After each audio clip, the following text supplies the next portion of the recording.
అటు విజయవాడలో సిపిఐ నేతలు కూడా నిరసన ప్రదర్శన చేపట్టారు. చిన్న నోట్లు అందుబాటులో లేకపోవడం వల్ల ప్రజలు ఇబ్బందులు పడుతున్నారని, కేంద్రం వెంటనే సరైన చర్యలు చేపట్టాలని డిమాండ్ చేశారు.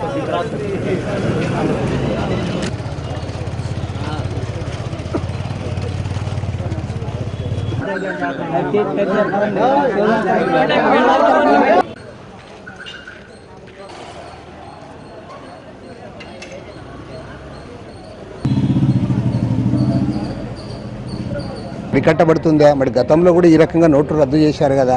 మన నల్లధనం పోయిందా? అవినీతి పోయిందా?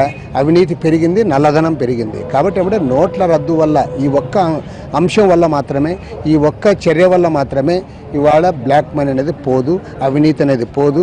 ఖచ్చితంగా ప్రధానమంత్రి గారికి చిత్తశుద్ధి ఉంటే ఇవాళ విదేశీ బ్యాంకుల్లో 80 లక్షల కోట్ల రూపాయలు నల్ల డబ్బు ఉంది. అది ఎవరిది? సాధారణ ప్రజలది కాదు. వాళ్ళ మీద యాక్షన్ తీసుకుని నీకు దమ్ముంటే వాళ్ళ మీద నువ్వేం యాక్షన్ తీసుకోవాలి. 100 రోజులు వెనక్కి తెప్పిస్తాను అన్నది 100 రోజులు కాదు కదా. నువ్వు 2.5 సంవత్సరాలమైనా సరే ఒక 100 కోట్లు కూడా వెనక్కి తెప్పించలేకపోయావు. పెద్ద నోట్ల రద్దుకు నిరసనగా తిరుపతిలో కామ్రేడ్లు ధర్నా చేస్తున్నారు. బ్యాంకుల వద్ద ఆందోళనకు దిగారు వామపక్ష పార్టీల కార్యకర్తలు. 2000 రూపాయల నోట్లు రద్దు చేయాలని డిమాండ్ చేస్తున్నారు.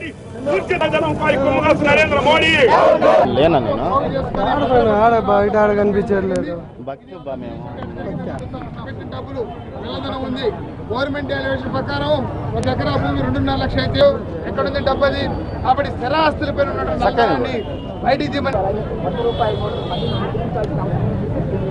ఎక్కడ ప్రజలు ఉప్పు నీళ్లు చింతపండు పప్పు ధాన్యాలు కొనుక్కోవాలా? బస్ ఛార్జీలలో ఎవరు చిల్లరిస్తారు?